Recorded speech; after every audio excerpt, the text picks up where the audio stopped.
आज मैं बात करूंगा एक ऐसी इंडियन फार्मा कंपनी के बारे में जो काम तो हैदराबाद में करती है, लेकिन उसके रेवेन्यू का 98% अमेरिका और यूरोप से आता है।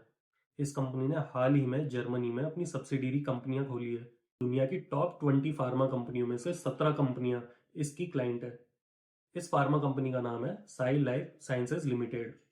ये फार्मा कंपनी दवाइयों के मेन सॉल्ट और इंटरमीडिएट बनाने में अपने क्लाइंट की मदद करती है। इस फार्मा कंपनी के खुद के पास 38 सॉल्ट है और इन 38 सॉल्ट में से 28 सॉल्ट ऐसे हैं जो बड़ी बीमारियों की दवाई बनाने के काम में आते हैं।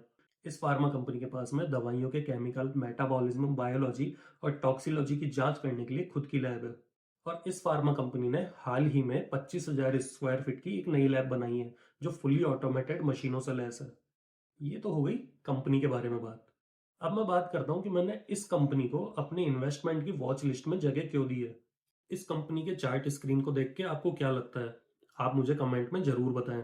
आप चाहे तो डेली टाइम फ्रेम देख सकते हैं या वीकली टाइम फ्रेम। आपका जो भी इस कंपनी को लेके व्यू है वो कमेंट बॉक्स में जरूर शेयर करें। मैंने इस कंपनी को इन्वेस्टमेंट पर्पस के हिसाब से एनालिसिस किया है। इस कंपनी के मंथली चार्ट फ्रेम को अगर मैं देखूं तो ये इस एक महीने में ही 10% से ज्यादा की गिरावट दिखा चुका है। बोलता हूँ इसके फंडामेंटल एनालिसिस की तरफ। इस कंपनी का इन्वेस्टिंग डॉट कॉम पे मुझे एक स्ट्रॉन्ग सेल का साइन दिख रहा है। और अगर मैं स्क्रीनर पे देखूं तो इसमें से बहुत सी चीजें ऐसी है जो फंडामेंटल समझने वालों के लिए एक नेगेटिव इम्पैक्ट दे सकती है। फंडामेंटल देख के इन्वेस्टमेंट करने वाले लोगों ने अगर इन नेगेटिव रेशोज को देख के अगर अपना इन्वेस्टमेंट तोड़ दिया है तो वो एक ये चीज जरूर देखें कि कंपनी में प्रमोटर्स की होल्डिंग है, म्यूचुअल फंड्स की होल्डिंग है, फॉरेन इन्वेस्टर्स की होल्डिंग है।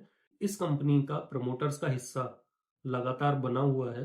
पब्लिक का हिस्सा इसमें दिसंबर 2024 से लगातार घट रहा है। दिसंबर 2024 में पब्लिक का इस कंपनी में हिस्सेदारी 41.8% थी और दिसंबर 2025 में एक आम पब्लिक की इसमें हिस्सेदारी घट के 12.49% रह गई है। इसका मतलब आम पब्लिक डरी हुई है। लेकिन आप अगर एफआईआई और डीआईआई का डेटा देखेंगे तो उन्होंने इस कंपनी में दिसंबर 2024 से लगातार अपनी हिस्सेदारी बढ़ाई है।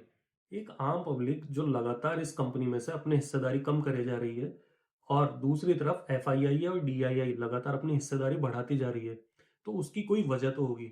और जब कभी न्यूज में आप सुनेंगे कि इस फार्मा कंपनी के शेयर प्राइस बढ़ रहे हैं, तब आप उसको खरीदने के लिए जाएंगे और उस समय हो सकता है डीआईआई अपना प्रॉफिट बुक करने के लिए वहां से निकल जाए।